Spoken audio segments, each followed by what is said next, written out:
Assalamualaikum warahmatullahi wabarakatuh. Salam sejahtera untuk kita semua. Saat ini kami sedang menuju Hotel Ibis Menteng. Di sana saya akan menjadi narasumber dari Komisi Perlindungan Anak Indonesia atau KPAI. Saya rencananya akan bicara tentang mediasi, ya. Karena memang ketika di KPAI dulu saya adalah kepala divisi mediasi. Nah, seperti apa? Ikuti terus dalam video ini, ya. Tapi sebelumnya jangan lupa untuk di like, share, comment, and subscribe. Bagi yang belum subscribe, segera subscribe untuk terus terupdate dengan video-video pendidikan dan anak. Oke, terima kasih.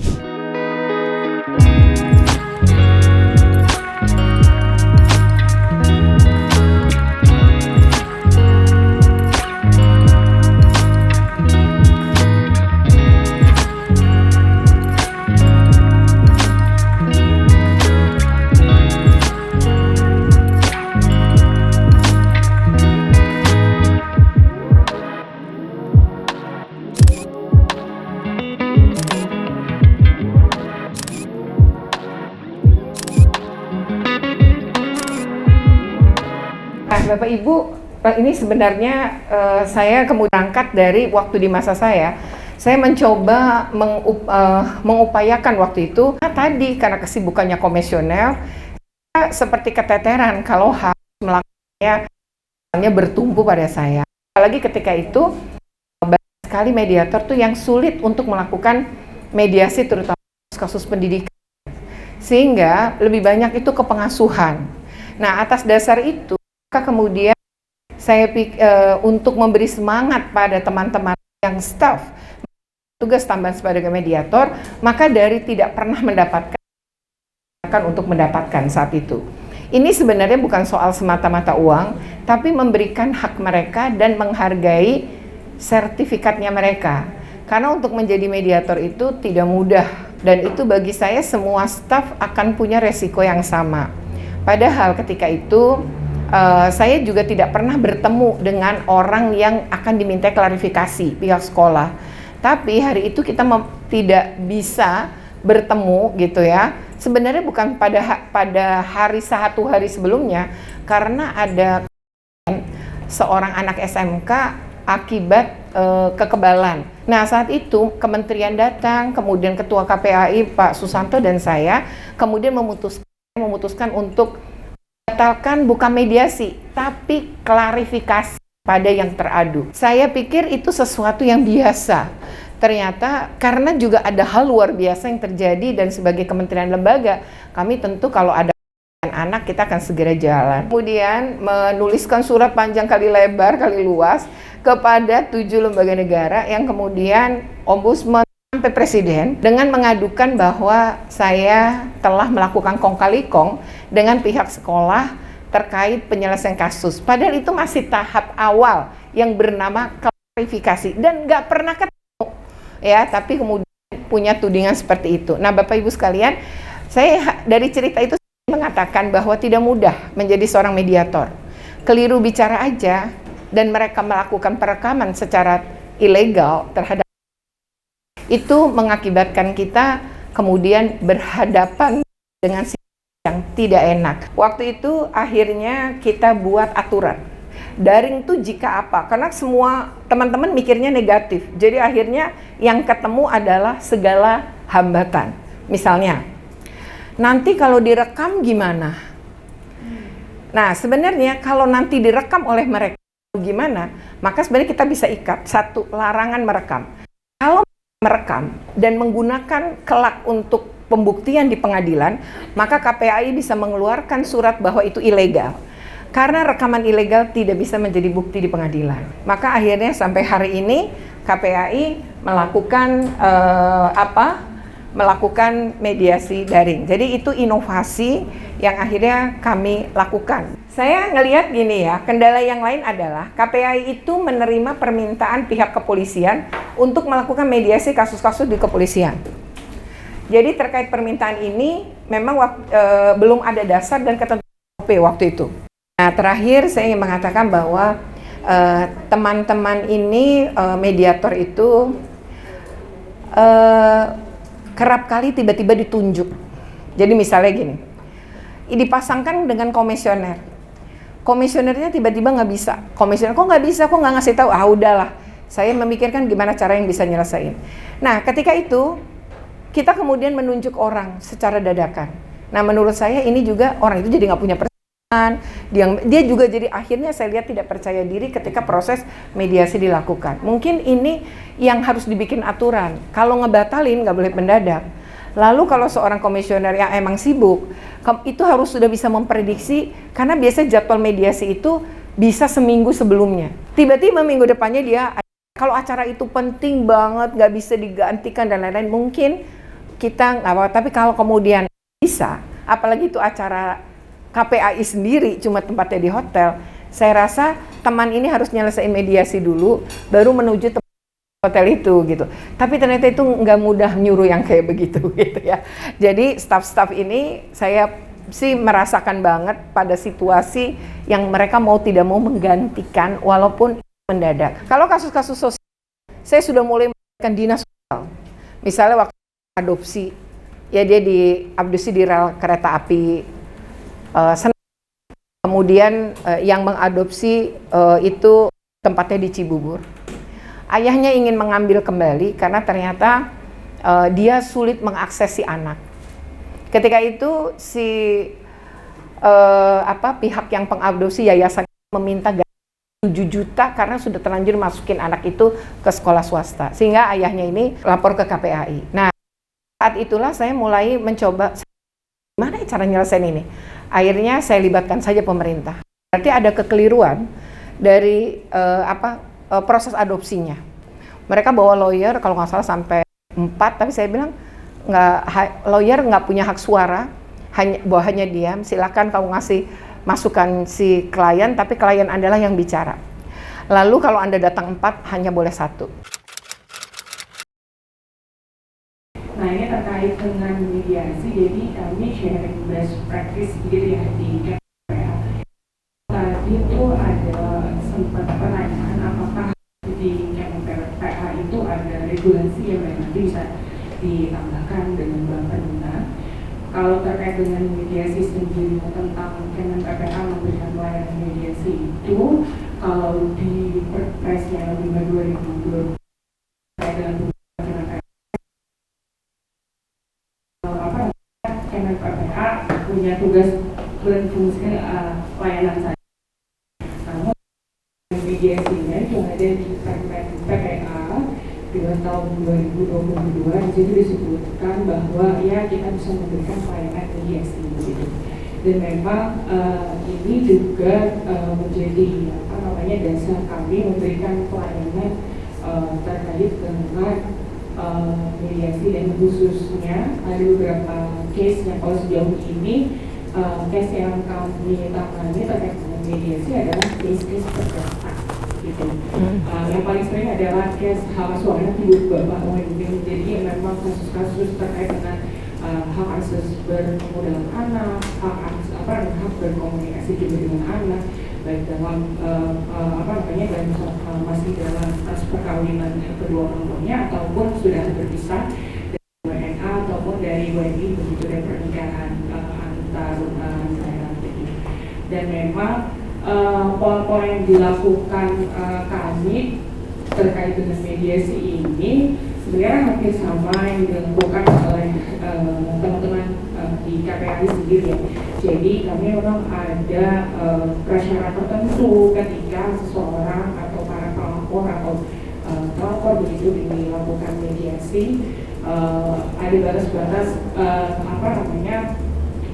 kapan mereka harus bisa dimediasi gitu di kami. Ketika memang keduanya dilakukan mediasi ini, kami sudah mendapatkan proses awal, baru kita bisa lakukan mediasi. Namun kalau misal kami masih belum bisa mendapatkan data awal, terus kemudian ada kesulitan untuk menjangkau dari kedua belah pihak, itu juga sulit kami lakukan untuk mediasi. Dan ada kasus yang kalau pidana juga sebenarnya khusus untuk anak yang terkait dengan berhadapan dengan hukum. Di awal-awal terbitnya layanan SAPA, waktu itu sih kami sempat terlibat untuk di proses restoratif justice di Barreskrim Polri waktu itu. Jadi ada salah satu anak yang sebenarnya ini anak tuh kreatif gitu, dia punya YouTube dia cerdas banget, dia berhadapan dengan LSM yang cukup besar, pemuda Pancasila gitu. Jadi nih anak mengupload satu konten yang mengganggu LSM besar ini gitu. Sehingga LSM besar ini melaporkan anak ini gitu. Sehingga anak ini itu tetap dilakukan proses hukum. Pada saat itu tim cybernya Barres ini meminta kita pandangan apakah sebenarnya anak ini tuh bisa dilanjutkan secara pidana atau tidak. Usianya sudah 13 tahun gitu. Jadi kalau dari pemuda Pancasila sih tetap bersikukuh bahwa anak ini harus tetap mendapatkan proses hukum. Pada saat itu kita memberikan pandangan bahwa sebenarnya ya akan lebih baik anak ini kembali lagi kepada keluarga, namun dalam pengawasan pemerintah setempat atau pemerintah daerah begitu. Terima kasih teman komisioner. Jadi dari Pusdatin saya mau sedikit sharing ya tentang berapa kasus-kasus tentang pelanggaran anak yang sudah dilakukan mediasi. Jadi sampai Agustus 2023 itu sudah ada 27 kasus yang dimediasi. Kemudian di bawahnya ada 186 pelarangan akses bertemu dengan orang tua dan sebagainya. Nah, saya ingin membandingkan antara kasus pengaduan ya terutama yang PHA dengan mediasi yang kita lakukan. Saya yakin bahwa keluarga-keluarga dan anak-anak yang membutuhkan mediasi itu banyak sekali ya. Memang seperti kita ketahui bahwa mediasi itu kan pertama gratis, bisa memberi solusi kepada anak yang bermasalah. Menurut saya untuk KPAI itu kita perlu, saya waktu Bu Retno Komisioner itu sering lihat di YouTube-nya itu, kita mungkin KPAI perlu melakukan atau iklan layanan masyarakat yang masif itu pentingnya mediasi gitu, pentingnya mediasi. Ayo masyarakat yang punya masalah melakukan mediasi di KPAI secara gratis cuma-cuma. Saya kira itu perlu kita lakukan itu. Walaupun misalnya kalau terlalu banyak juga kita mungkin ada masalah SDM begitu ya. Tetapi kan itu sangat dibutuhkan buat masyarakat gitu. Tadi kalau kita lihat perbedaan Komnas HAM dengan KPAI, kalau menurut dalam konteks mediasi tidak apple to apple, artinya yang mereka kasus-kasus yang emang institusi berat dan secara kuantitas juga tidak sebanyak kasus-kasus yang masuk di KPAI ya. Wah, ini menyambung kepada Kak Silvana, sebetulnya ini mediasi lebih ke politis atau profesional ya. Nah, dalam konteks KPAI tadi satu sisi bahwa mediasi ini adalah tusinya komisioner. Tapi kalau kita melihat realitas, kalau komisioner ya hari ini yang di KPAI paling banyak itu pengaduan dan mediasi. Kalau energi komisioner semua tersedot kepada pengaduan dan mediasi, kita tidak akan pernah bisa melakukan kerja-kerja yang lebih strategis ya, bagaimana terkait memonitor kebijakan dan sebagainya. Ini Bu Retno kan lebih paham ya. Akhirnya kalau kita fokus ke pengaduan, mediasi, kita nggak bisa menyasar hal yang lebih strategisnya ya. Nah, saya tuh terinspirasi dari kalau di Bawaslu itu kan ada Gakumdu. Jadi sentral penanganan yang itu kolaborasi antara Bawaslu, kepolisian dan kejaksaan. Nah, saya kepikirannya apakah di KPAI memungkinkan nih Mbak Retno untuk pengembangan secara organisasi, mana misalkan ada beberapa lembaga atau instansi yang memiliki tusi yang sama, misalkan bagaimana KPAI, Kemen PPA, kepolisian atau pihak yang terkait, ini kita buka atau bikin satu layanan yang terpadu. Memungkinkankah dua tusi ini kita berkolaborasi dengan lembaga-lembaga terkait di luar KPAI? Itu sih yang menjadi refleksi saya.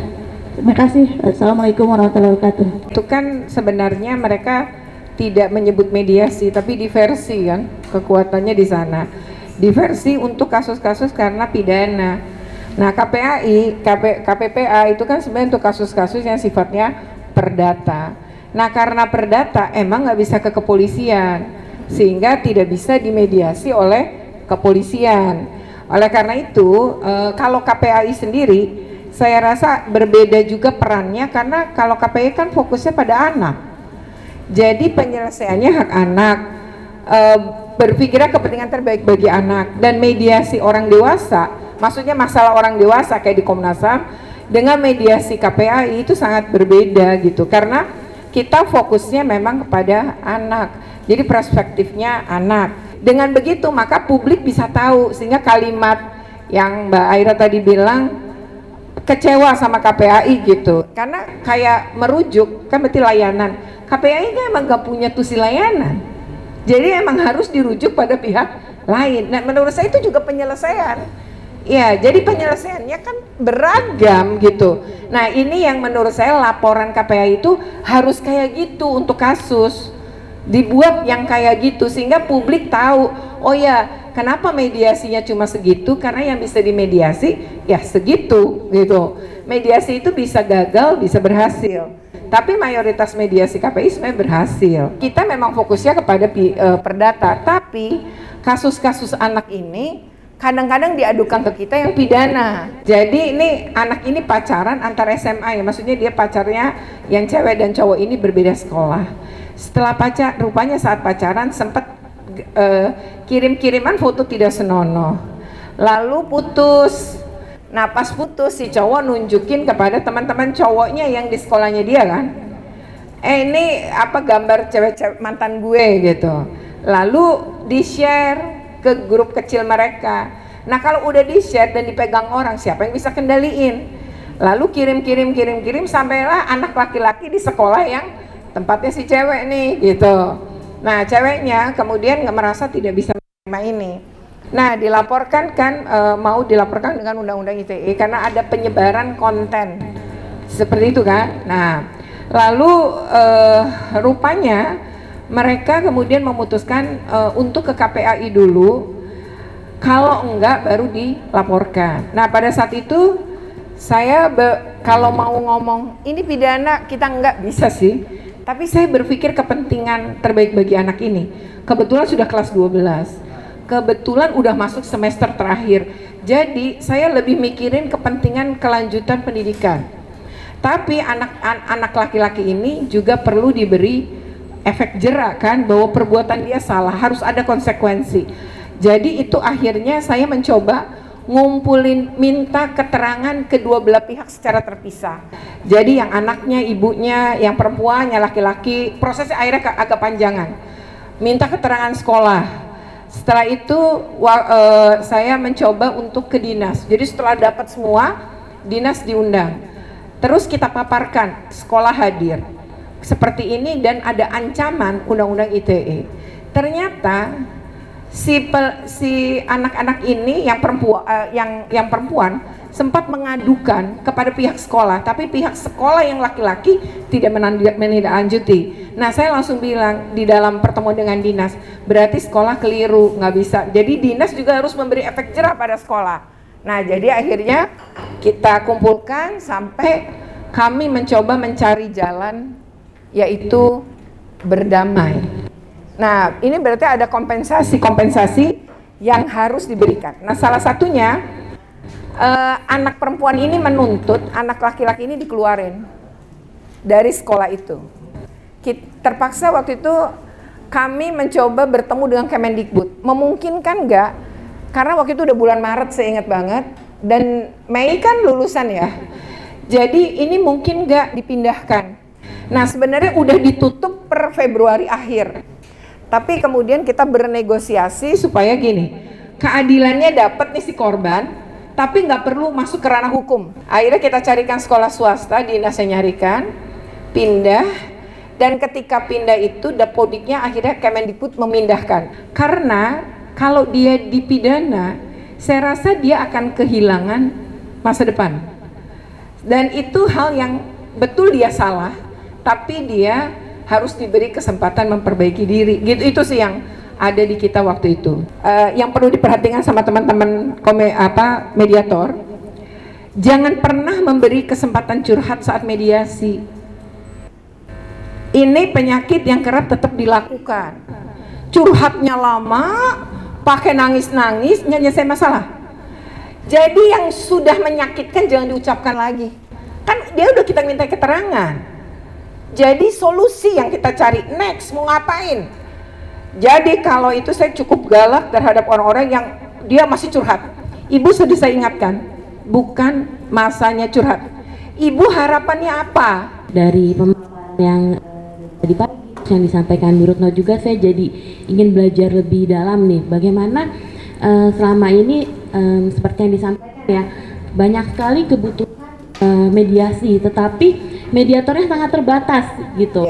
Dan juga kita melihat banyak sekali pelanggaran hak anak yang terjadi, seperti yang kayak dari Wahana Vivi Indonesia kumpulkan saja itu ya, dan kita dampingi di grassroots itu akhirnya juga menjadi mediator walaupun tidak bersertifikat ataupun apapun, tapi yang penting kepentingan terbaik bagi anak ya, dan keselamatan dan keamanan anak itu menjadi prinsip pegangan buat kami. Mungkin juga bisa diintegrasikan dengan mekanisme ataupun lembaga-lembaga yang sudah ada selama ini, tanpa menambah ini menjadi pekerjaan tambahan gitu, karena bukan sekedar kerjaan tambahan gitu ya.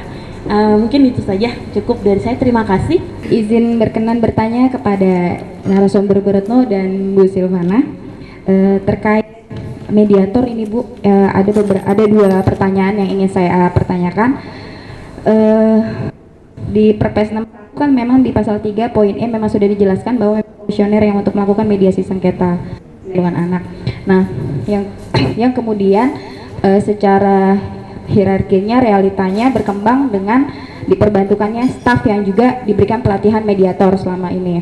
Nah, dengan kasus yang diterima dan memang beberapa kali dilimpahkan sesuai dengan subkom seperti PKA, apakah ada kriteria mediator kasus yang mungkin memang dinilai layak untuk perlu dimediasi? Nah, yang kedua, adakah kriteria atau mediator kasus yang perlu memang nilai kelayakannya seperti semacam screening filter yang memang jenis tingkat kasus itu memang harus dimediasi oleh komisioner sesuai dengan bidang yang relevan dengan kasus pengaduan yang diterima di KPAI, atau hierarkinya dengan staf seperti itu.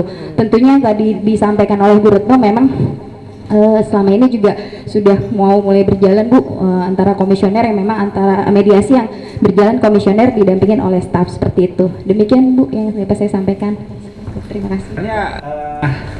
Permen PPPA ternyata juga yang belum diamanatkan di Perpres, tapi dia coba inovasi di Permen PPPA bisa melakukan layanan mediasi.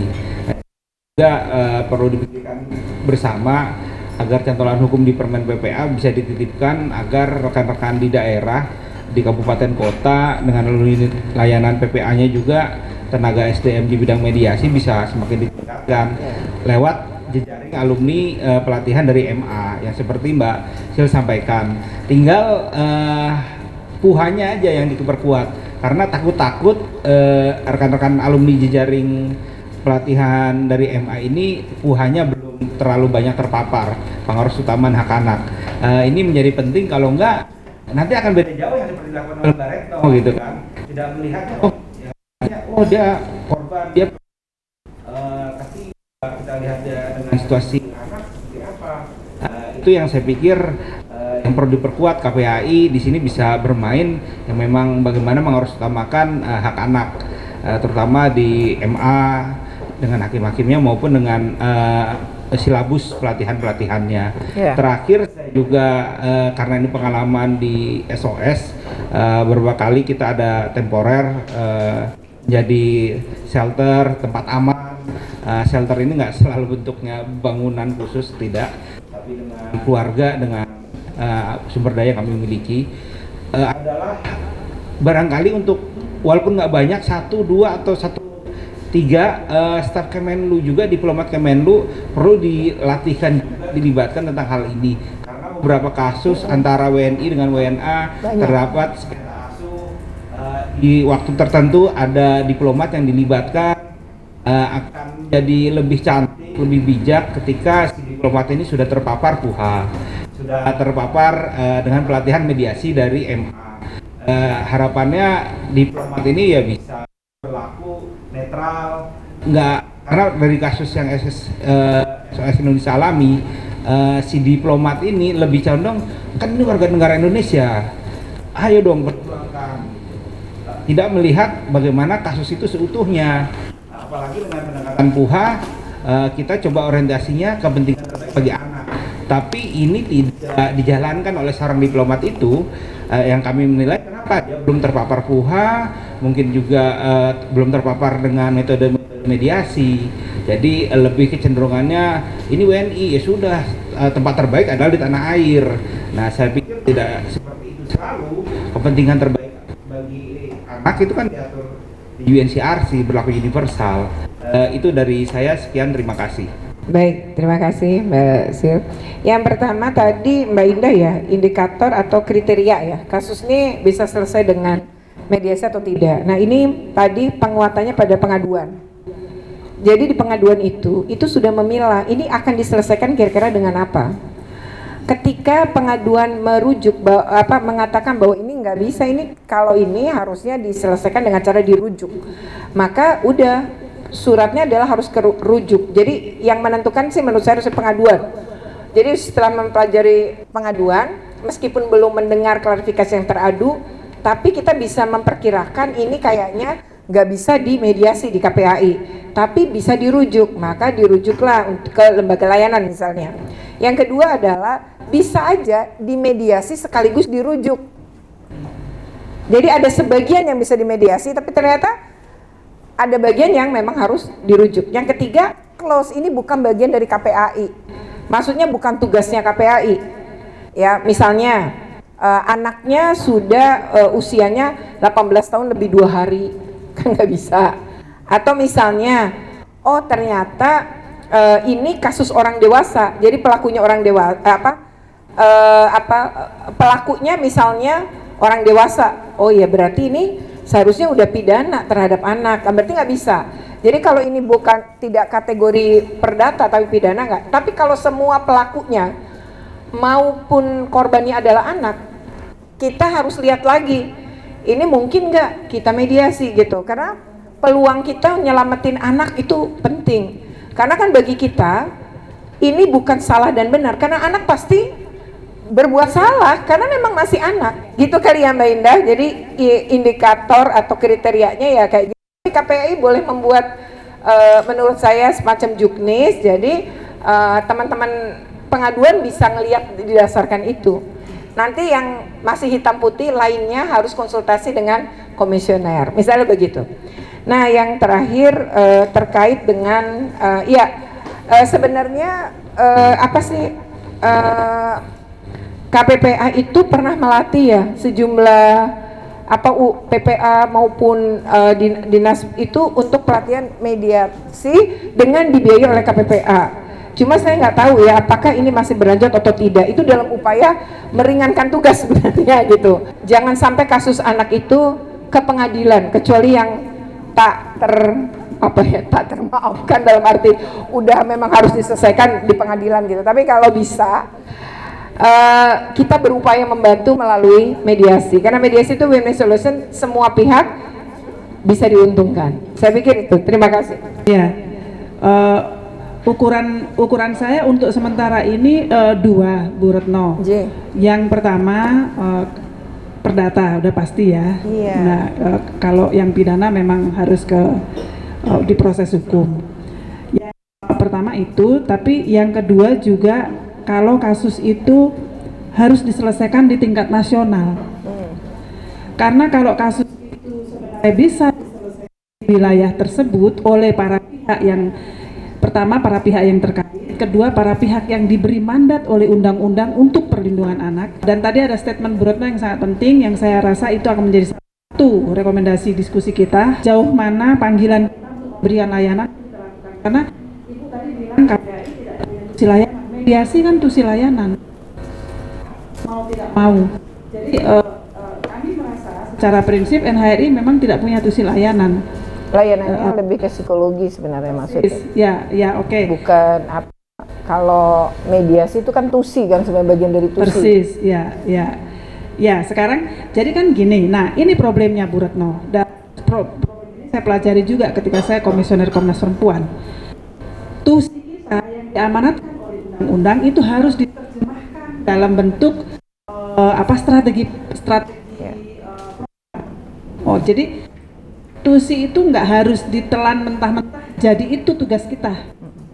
Sebenarnya itu pemahaman kita seharusnya mengenai apa tugas sebuah lembaga HAM gitu. Nah ini berlaku untuk hal mediasi. Kalau mediasi adalah tusi, sejauh mana kita melakukan mediasi itu kan harus ditafsir lagi. Ya. Gitu, bukan ditelan mentah-mentah. Lalu sebanyak melakukan mediasi. Target mediasi tahun 2023 ini 100. Sudah berapa itu sekarang? Berat itu. Iya berat karena kan kita jadi cari-cari kasus untuk kita mediasi kalau memang nggak ada yang harus dimediasi ya kan, gitu. Itu jadi memang harus kita dalami lah, lalu kita temukan solusinya nanti. Nah itu sih catatannya dan mimpi kami seperti tadi sudah berulang-ulang kami sampaikan bahwa mimpi kami ada banyak lagi sistem layanan untuk anak dalam konflik perebutan hak asuh yang melayani demi kepentingan terbaik anak tadi. Jadi diskusi berikutnya akan ke sana. Akan ada banyak lagi sistem baru terutama di daerah yang anak di wilayah-wilayah gitu. Terima kasih kepada Ibu Retno yang sudah berkenan hadir. Jangan kapok Bu kalau diundang oleh KPAI lagi.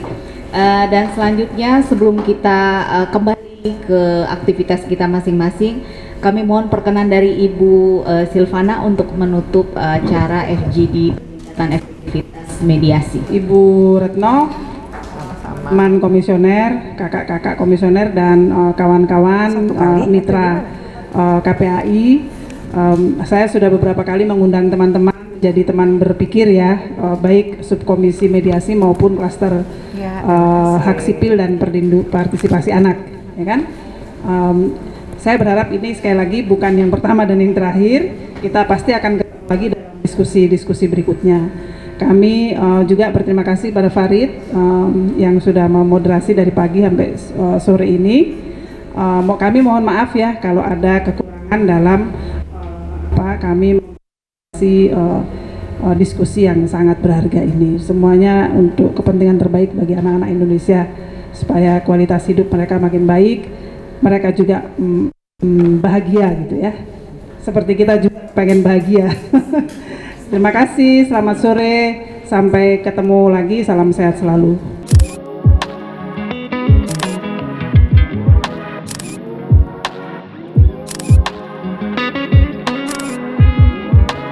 Oke ya, demikian ya video ini ya terkait dengan mediasi gitu ya. Memang karena dulu ketika di KPAI saya adalah kepala divisi mediasi. Jadi ini sebenarnya sharing ya dan memperkuat teman-teman KPAI yang menjadi mediator ya. Semoga bermanfaat. Jika bermanfaat jangan lupa untuk di like, share, comment, and subscribe. Bagi yang belum subscribe segera subscribe untuk terus update dengan video-video pendidikan dan anak. Oke, terima kasih. Wassalamualaikum.